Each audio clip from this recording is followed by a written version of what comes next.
सांसों की पूंजी खत्म हो न जाए, भर भर के जीवन की किस्तें,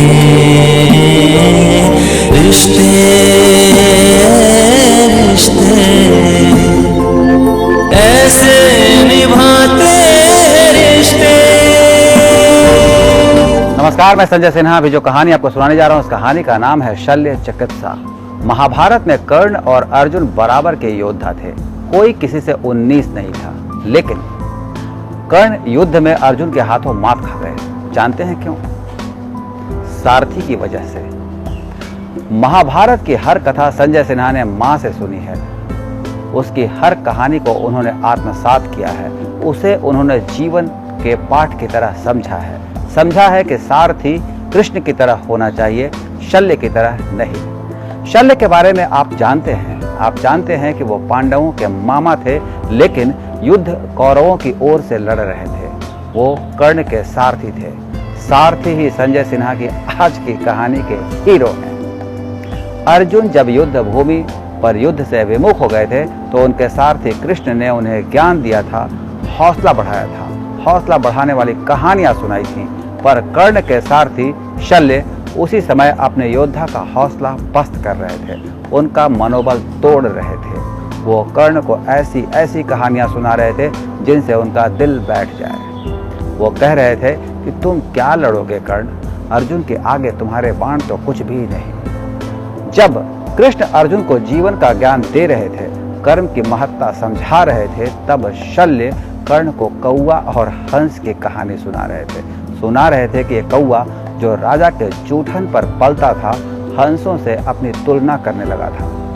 एक बार उसने एक हंस से उड़ने की शर्त लगा ली थी।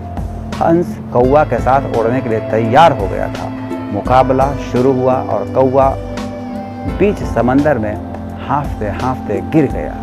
जब वो गिर गया तो हंस ने उसकी जान बचाई और उसे समंदर से बाहर निकाला। ये कहानी कर्ण को सुनाई थी शल्य ने, और ये भी कहा था कि तुम अर्जुन से क्या लड़ोगे कर्ण। उन्होंने कहा तुम तो जूठन पर पलने वाले कौवा हो, वो हंस है। माँ जब ये कहानी सुना रही थी तो उनके संजू बेटे के मन में यही ख्याल आ रहा था कि लोग किसी का हौसला क्यों तोड़ते हैं। आदमी को ऐसे लोगों से दूर रहना चाहिए जो जिंदगी में नकारात्मक कहानियां सुनाते हैं। इसी कारण संजय सिन्हा हर रोज सकारात्मक कहानी लेकर आपके पास आते हैं, सभी को जगाते हैं। वो कहते हैं उठो रानी, उठो मदन, उठो अजय, सवेरा हो गया है। ओह, अजय से याद आया कि आज मुझे अजय की कहानी आपको सुनानी है। नहीं, अजय की कहानी नहीं सुनानी है, कहानी सुनानी है संजय की। वाह क्या कमाल है, संजय सुनाएंगे कहानी संजय की। रुकिए, अब जब बात संजय की हो ही रही है तो मैं अजय का नाम ही संजय कर देता हूँ। पर आज मैं 2 संजयों की कहानी आपको सुनाऊंगा, तो हो जाइए तैयार। अब मैं आपको लेकर चलता हूँ अजय के पास, संजय के पास, भोपाल के संजय यानी अपने संजय शर्मा के पास।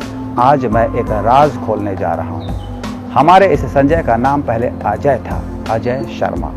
ये 4 भाई हैं और सभी के नाम अ अक्षर से शुरू होते हैं। जब ये कुछ बड़े हुए तो इनकी बुआ ने इनका नाम बदलकर संजय कर दिया।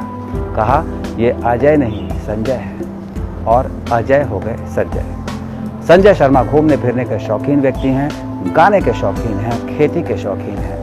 वो अपने सभी शौक को जीते हैं, लेकिन उनके जिंदगी में भी एक काश है। मुझे बहुत अफसोस है कि काश मेरी मुलाकात उनसे कई साल पहले हो गई होती तो उनका ये काश पूरा हो जाता।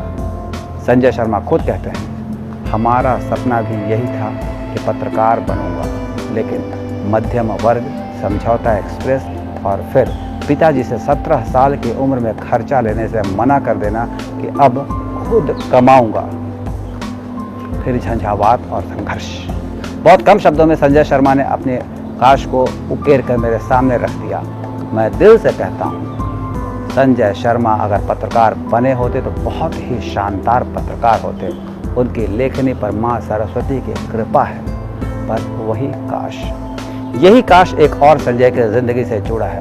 इस संजय को भी आप जानते हैं, वो पहले पत्रकार रह चुके हैं पर पिछले कई वर्षों से अनुवाद का काम करते हैं। उन्होंने मुझसे कभी कहा नहीं पर मुझे ही लगता है कि उस संजय को थोड़े और समय पत्रकार रहना चाहिए था। सिर्फ पत्रकार नहीं, बाकायदा संपादक। खैर, आज संजय सिन्हा आपसे दोबारा गुजारिश कर रहे हैं कि अपनी जिंदगी के शल्यों से आप दूर रहिए, संजय के करीब रहिए। मतलब समझ रहे हैं ना? अपनी ज़िंदगी को नकारात्मकता से दूर रखिए और सकारात्मकता से जोड़िए। अब आपको ले चलता हूँ संदेशों के संसार में। Your stories are great, and there are many hidden teachings in it, and we can apply them on our daily basis and in our real life. Sanjay Sinha sir, मुझे आपकी कहानियाँ बहुत अच्छी लगती हैं। ऐसे ही कहानियाँ सुनाते रहिएगा और हमें अच्छी सीख देते रहिएगा। तो आप लोगों का इतने शानदार संदेश हम तक हर रोज भेजने के लिए आप भी मोबाइल फोन उठाइए और फटाफट अपने संदेश को रिकॉर्ड करके हम तक भेज दीजिए। संदेश में आपको कुछ करना नहीं है, मोबाइल फोन से शूट करना है और इस नंबर पर भेजना है। नंबर है 8383000269। हिंदी में वो नंबर है 8383000269। आप चाहें तो ईमेल पर भी संदेश को भेज सकते हैं। ईमेल आईडी है ss kahani@aajtak.com। तो आज के लिए इतना ही। कल फिर आऊंगा नई कहानी के साथ। अभी अपने दोस्त संजय सिन्हा को विदा दें। नमस्कार। सांसों की पूंजी खत्म